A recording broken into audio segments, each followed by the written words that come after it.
एक बार एक जंगल के निकट दो राजाओं के बीच घोर युद्ध हुआ। एक जीता दूसरा हारा। सेनाएं अपने नगरों को लौट गई। बस सेना का एक ढोल पीछे रह गया।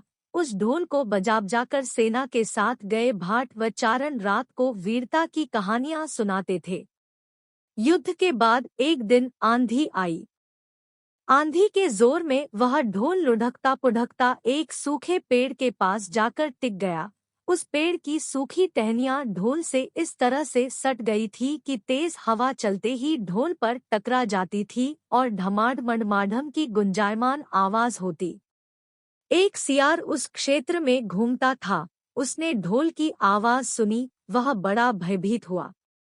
ऐसी अजीब आवाज बोलते पहले उसने किसी जानवर को नहीं सुना था। वह सोचने लगा कि यह कैसा जानवर है जो ऐसी जोरदार बोली बोलता है। धमाधम सियार छिपकर ढोल को देखता रहता, यह जानने के लिए कि यह जीव उड़ने वाला है या चार टांगों पर दौड़ने वाला। एक दिन सियार झाड़ी के पीछे छुपकर ढोल पर नजर रखे था। तभी पेड़ से नीचे उतरती हुई एक गिलहरी कूदकर ढोल पर उतरी। हल्की सी ढम की आवाज भी हुई। गिलहरी ढोल पर बैठी दाना कुतरती रही। सियार बड़बड़ाया, ओह, तो यह कोई हिंसक जीव नहीं है, मुझे भी डरना नहीं चाहिए। सियार फूंक फूंक कर कदम रखता ढोल के निकट गया। उसे सूंघा। ढोल का उसे न कहीं सिर नजर आया और न पैर। तभी हवा के झोंके से टहनियां ढोल से टकराईं। धम की आवाज हुई और सियार उछलकर पीछे जा गिरा। अब समझ आया। सियार उठने की कोशिश करता हुआ बोला, यह तो बाहर का खोल है, जीव इस खोल के अंदर है। आवाज बता रही है कि जो कोई जीव इस खोल के भीतर रहता है वह मोटा ताजा होना चाहिए, चर्बी से भरा शरीर। तभी ये ढमढम की जोरदार बोली बोलता है। अपनी मांद में घुसते ही सियार बोला, ओ सियारी, दावत खाने के लिए तैयार हो जा, एक मोटे ताजे शिकार का पता लगाकर आया हूँ। सियारी पूछने लगी, तुम उसे मारकर क्यों नहीं लाए? सियार ने उसे झिड़की दी, क्योंकि मैं तेरी तरह मूर्ख नहीं हूँ। वह एक खोल के भीतर छिपा बैठा है।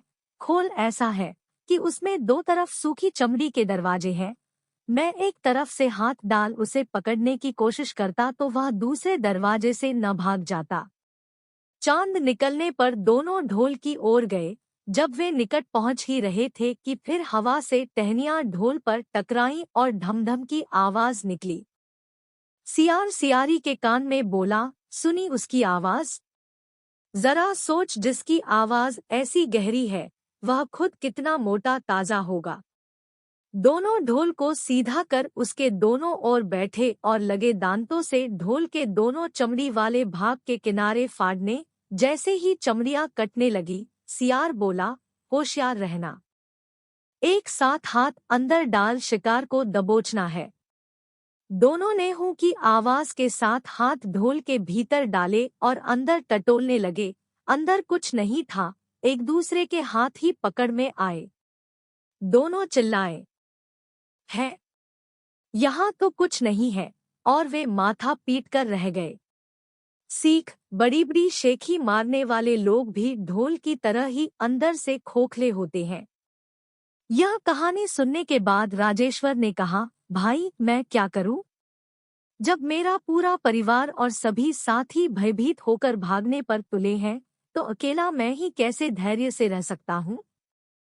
महेश ने कहा, इसमें आपके सेवकों का क्या दोष है?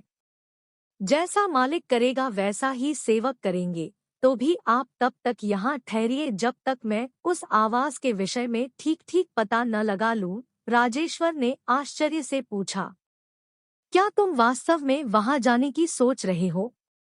महेश ने जवाब दिया, स्वामी की आज्ञा से तो योग्य सेवक कोई भी काम कर सकता है, चाहे उसे सांप के मुंह में हाथ डालना पड़े या समुद्र ही पार करना पड़े। राजाओं को चाहिए कि ऐसे ही सेवक को सदा अपने निकट रखें। राजेश्वर ने कहा, अगर ऐसी बात है तो जाओ, भद्र, तुम्हारा मार्ग मंगलमय हो। महेश उसको प्रणाम करके आवाज की दिशा में चल पड़ा। राजेश्वर को पछतावा होने लगा कि मैंने बेकार ही महेश की बातों में आकर उसे अपने मन का भेद बता दिया।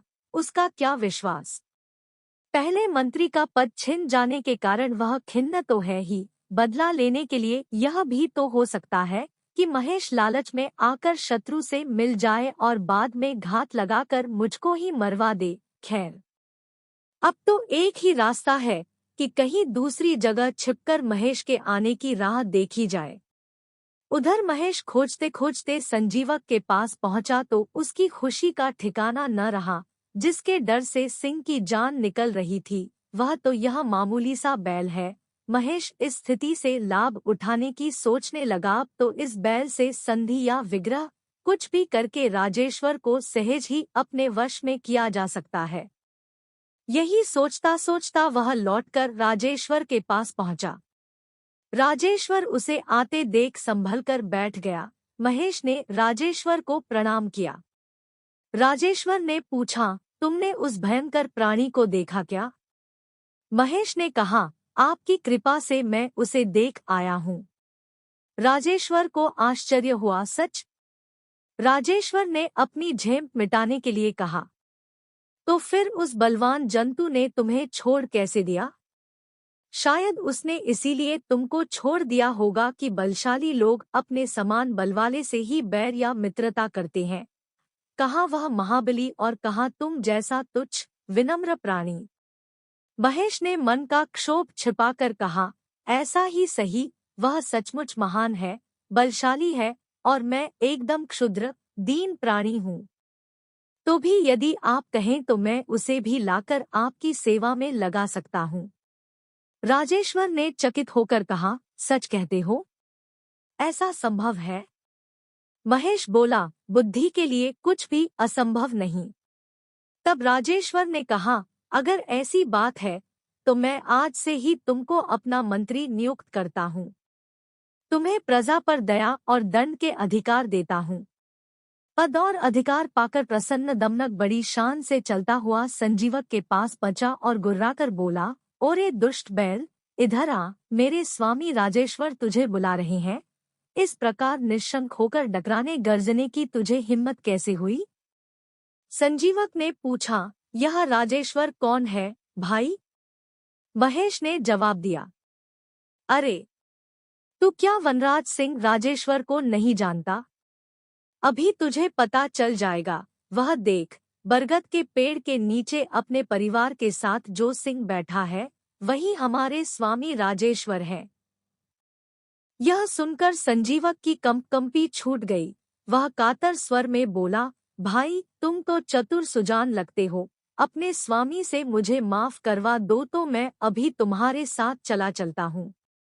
महेश ने कहा, बात तो ठीक है तुम्हारी। अच्छा, ठहरो, मैं अभी स्वामी से पूछ कर आता हूँ। वह राजेश्वर के पास जाकर बोला, स्वामी, वह कोई मामूली जंतु नहीं है, वह तो भगवान शंकर का वाहन वृषभ है। मेरे पूछने पर उसने बताया कि भगवान शंकर के आदेश से वह नित्य यहाँ आकर यमुना तट पर हरी हरी घास चरता है और इस वन में घूमा करता है। राजेश्वर भयभीत होकर बोला, यह सच ही होगा, क्योंकि भगवान की कृपा के बिना घास चरने वाला यह प्राणी सर्पों से भरे वन में इस तरह से डकराता हुआ निर्भय विचरण नहीं कर सकता। खैर, यह बता कि अब वह कहता क्या है? महेश बोला, मैंने उससे कह दिया है कि यह वन भगवती दुर्गा के वाहन मेरे स्वामी राजेश्वर सिंह के अधिकार में है, इसलिए उनके पास चलकर भाईचारे के साथ रहते हुए इस वन में सुख से चरो। मेरी बात सुनकर उसने आपसे मित्रता की याचना की है। राजेश्वर बहुत खुश हुआ। वह प्रशंसा करते हुए बोला, मंत्रीवर, तुम धन्य हो। मैंने उसको अभयदान दिया, लेकिन तुम मुझे भी उससे अभयदान दिलाकर मेरे पास ले आओ। महेश अपनी बुद्धि और भाग्य पर इतराता हुआ फिर संजीवक के पास पहुंचा। बोला, मित्र, मेरे स्वामी ने तुमको अभयदान दे दिया है, अब तुम निडर होकर मेरे साथ चलो। किंतु याद रहे कि राजा का साथ और कृपा पाने के बाद भी तुम हमसे उचित व्यवहार ही करना, कहीं घमंड में आकर मनमाना आचरण न कर बैठना। मैं समयानुकूल ही शासन करूंगा। मंत्री के पद पर तुम्हारे रहने से हम दोनों को राज्यलक्ष्मी का सुख मिलेगा। जो व्यक्ति अहंकार के कारण उत्तम, मध्यम और अधम व्यक्तियों का उचित सम्मान नहीं करते, वे राजा का सम्मान पाने के बाद भी दंतिल की तरह दोहक भोगते हैं।